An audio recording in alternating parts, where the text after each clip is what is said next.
गगन लगी आई मदन मनवा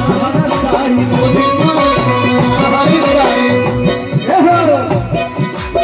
पहले अपना इंस्ट्रूमेंटल टीम के साथ होली खेलना बहुत जरूरी है। सुनिए जो हम खाली टीका मत लगे ना गुलाम ना गान तो गुलाम नहीं देखो भैया थोड़ा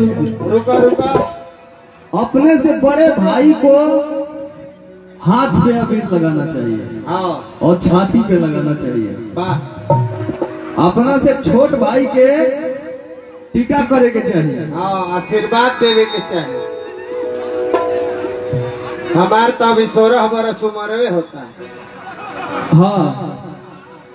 एक बार हमनियों के इच्छा था ना कि चाचा हमारे साथ किसी मंच पे थे नहीं,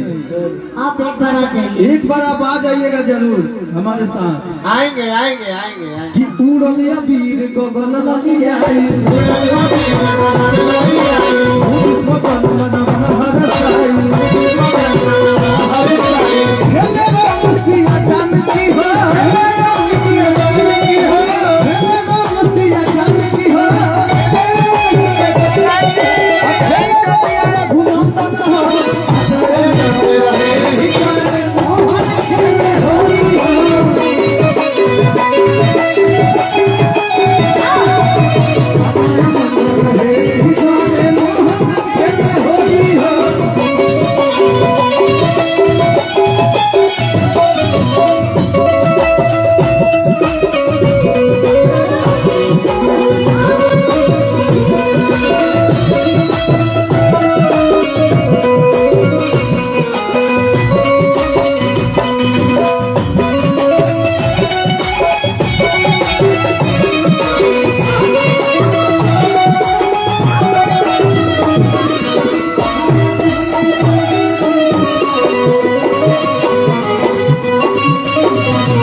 केहू भांग पी के भगुआई केहू देखिए माई के भक्त लगत है। हाँ बाहर का मरुआ बाबा आए उ तो संतोष पागल लगता बजाइनी तार वो सिंह नहीं क्या सुना आप लोगों ने सुना था? हाँ ने सुनाता हम संतोष पागल ना केहू भांग पी के भगुआई केहू बुआ खा के अहुआई केहू भांग पी के भगुआई केहू बुआ खा के अहुआई आज बाजे ढोलक नगाड़ा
क्या बात है सिया निकाले आवा धागा के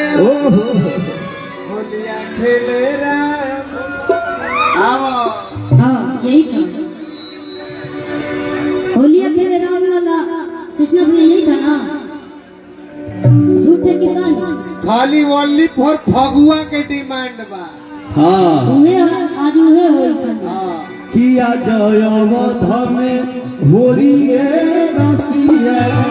जय अवध में होरी रे रसिया जय अवध में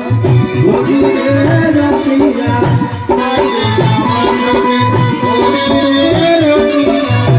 भीजे चुनरिया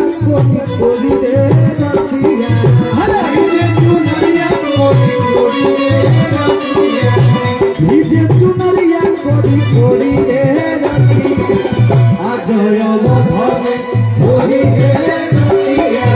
जय अवध में होरी रे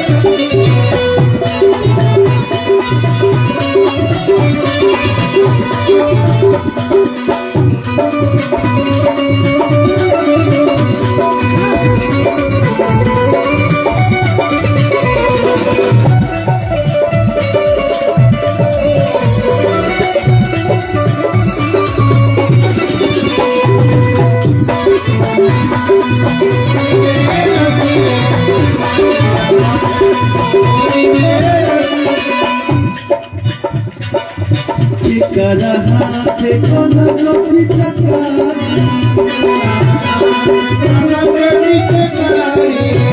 करा हाथे कोन कपी चकारी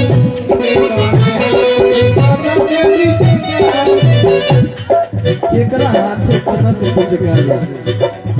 केकरा हाथे कोन कपी चकारी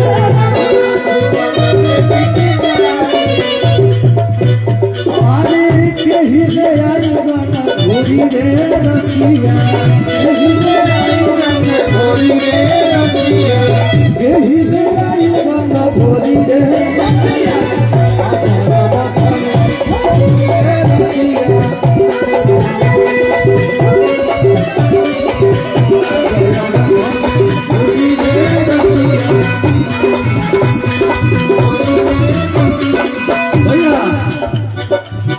भैया जय अवध में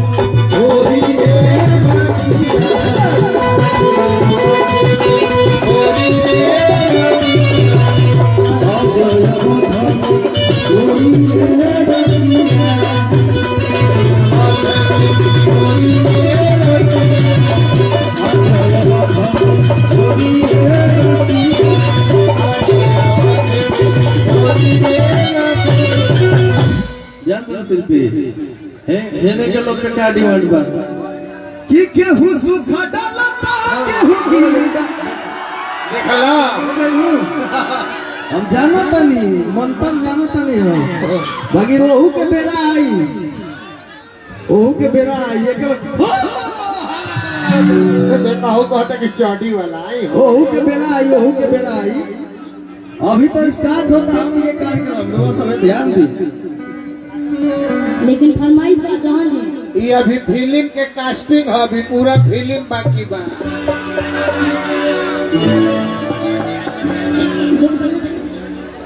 दो बढ़ा दे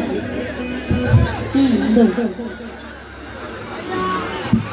अभी तो नृत्यांगना लोग के घरों के रूम में बंद कर गई था अभी तक बोला बजे लास्ट में बोला बजे किसी अवधवा क्यों कि होलिया खेलना सिया निकले अवधवा क्यों कि होलिया खेलना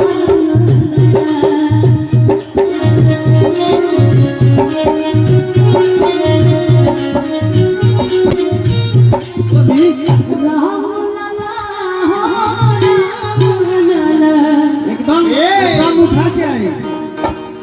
कि राम लला हो राम सिया निकले होलिया खेले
भैया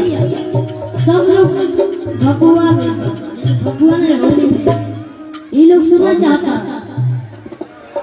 कितना हराम बातें कभी को लाज रजू छोने छोने बदले शिल्पी जानती लेकिन हो? होली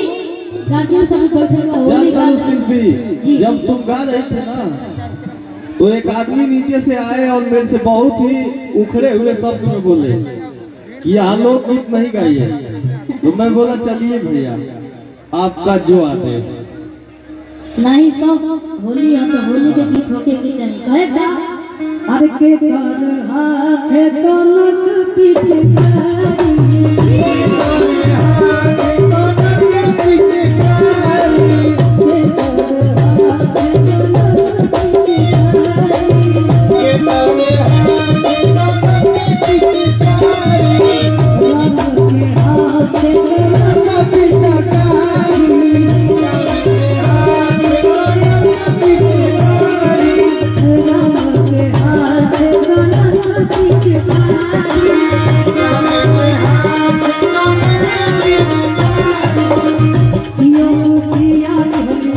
Oh,